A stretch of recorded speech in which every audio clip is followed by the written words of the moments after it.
السلام عليكم. الترجي الرياضي خسر 2-0 قدام فلامينغو، ما خسرش قدام فريق عادي، خسر قدام فريق قادر انه ينافس افضل الانديه في الدوره. لكن قبل ما نحكيو على اداء الملاعبيه، قبل ما نحكيو على الاخطاء اللي صارت في المقابله واللي يلزم تتصلح وتتدارك قبل المقابله القادمه ضد فريق لوس انجلوس، لانه اهم مقابله بالنسبه للترجي. حبينا نقولوا انه الجماهير كانت متواجده باعداد غفيره، الملعب يهز 67 الف متفرج، كانوا متواجدين 61 الف متفرج. الرقم القياسي مازال مسجل في مقابله البي اس جي ضد اتلتيكو مدريد اللي كانوا متواجدين 81 الف متفرج. فلامينغو الترجي الرياضي تجي في المرتبه الثانيه تقريبا، رفقه المقابله اللي جمعت الاهلي المصري بانتر ميامي. سمعنا جماهير الترجي تقريبا من بدايه المقابله لاخرها وهما يشجعوا، مانيش عارف بالضبط اعداد جماهير الترجي الرياضي مقارنه باعداد جماهير فلامينغو، لكن بصراحه جماهير الترجي الرياضي الاصوات نتاعها هي المسموعه. خص ماهر الكنزاري كان باش يتلام على الدخول المتاخر الاشرف الجبري، لانه رودريغو رودريغيز من الشوط الاول والمستوى اللي قدمه مش متاع باش تخليه للوقت هذاك باش تخرجوا متاع ماكسه درجين تخرجوا وتدخل في بلاصتو اشرف الجبري، لانه الجبري ممكن لو كان خذا وقت اكثر من الوقت اللي خذاه اقل القليل، ما نقولش راهو سجل ولا عمل حاجه كبيره برشا، لكن اقل القليل راهو قدم اداء افضل من الاداء اللي قدمه، وقدم كيف اداء افضل من الاداء اللي قدمه رودريغو رودريغيز طيله تقريبا 75 78 دقيقه. في هذا ما تنجمش تلومه مثلا على التشكيله اللي بدا بها وتقول والله حق ابدا بالياس مكوينا، على خاطر ما انا نعرفه المتفرج فارس. والله الياس مكوينا ملاعبي فيف خفيف رابيد على ينساس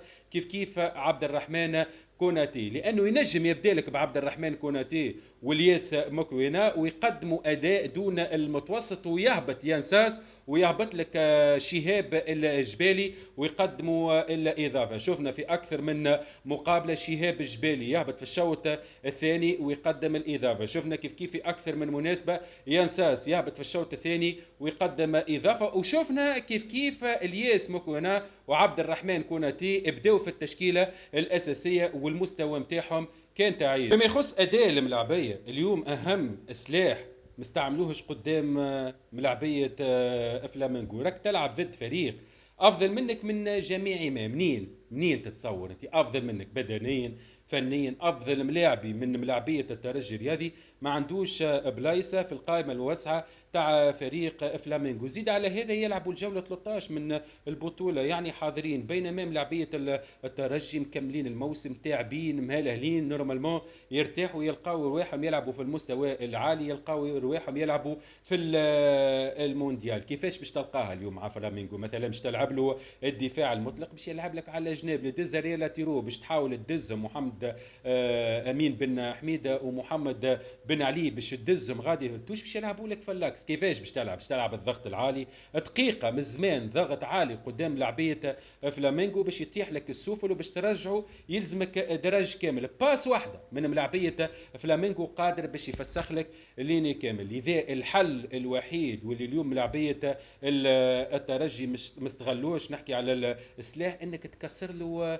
اللاعب. راهو اليوم ما قلتلكش مثلا ملاعبيه فلامينغو وقت اللي باش تمشي له تفك الكوره ثم كلكعه هذيك، يلزم الملاعبي ما يحسش روحه مرتاح، ماكش باش تهزه بالقص ولا تعطيه بونيه ولا تخشموا بكف باش تاخذوا عليها فيرتيسمون وتكمل الماتش وانت خايف، لكن لكعه ديما باش تخلي الملاعبي مش مرتاح. اليوم شفت العكس، اليوم شفت بعض من ملاعبيه الترجي يمسحوا ما شاء الله على ملاعبيه فلامينغو. على سبيل المثال اليوم ينساس بين قوسين وسامحوني في الكلمه قبيح كرويا شفناه في بعض مقابلات الترجي الرياضي، ومهما كان المستوى نتاعها في البطوله كيف في رابطه الابطال ثمك اللمسه البرازيليه حتى لو كان ما يكونش في نهار باس يخرجك تيت. شفنا طريقه الاهداف اللي يسجل فيها يا خويا اليوم فريق فلامينغو، فريق فريق قوي وما ينجمش يعمل اللي يعمل فيه في مقابلات البطوله. اما يا صاحبي راهو مش بالطريقه هذيك تمسح على ملاعبيه فلامينغو. اسمعوني راني حتى انا برازيلي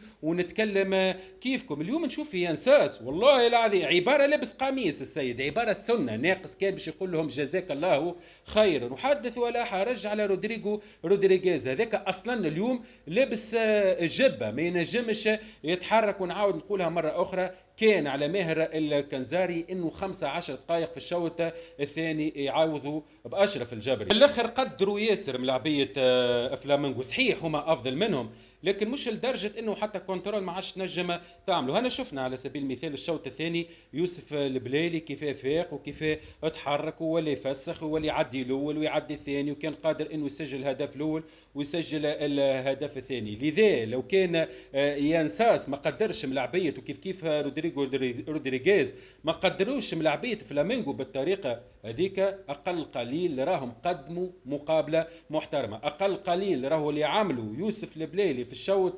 الثاني راهو عملوا يانساس في الشوط الاول. بالاخر صاحبي ما ثماش قدر في الكوره، مش فلامينغو حتى كي تواجه ريال مدريد والسيتي وبرشلونه في زمانه. هنا شفنا ملاعبيه الاهلي وقت اللي يواجهوا انتر ميامي وواجهوا ليونيل ميسي، كلاولوا القلب نتاعو المدافعين ولاعبي وسط ميدان نتاع الاهلي المصري، بالرغم انه قدم مقابله محترمه. نحكيو على ليونيل ميسي التاكل يا صاحبي في الراس، لا ميسي ولا 8 كر ذهبيه ولا كاس عالم ولا هم يحزنون. بالرغم انه نحكيو على ميسي مانيش نحكيو على ملاعبيه فلامينغو، كي تلمهم الكل وتعجنهم ما يجيوش في عشر ميسي مرة أخرى ما ثماش قدر في الكرة. بالنسبة لبقية الملاعبية دفاع الترجي الرياضي التونسي اليوم كان محترم بكله بن حميد محمد بن علي توغاي كيف ياسين مرياح. وبالرغم الفترة الطويلة اللي بعد فيها على الميادين تقريبا قد نحكيه 6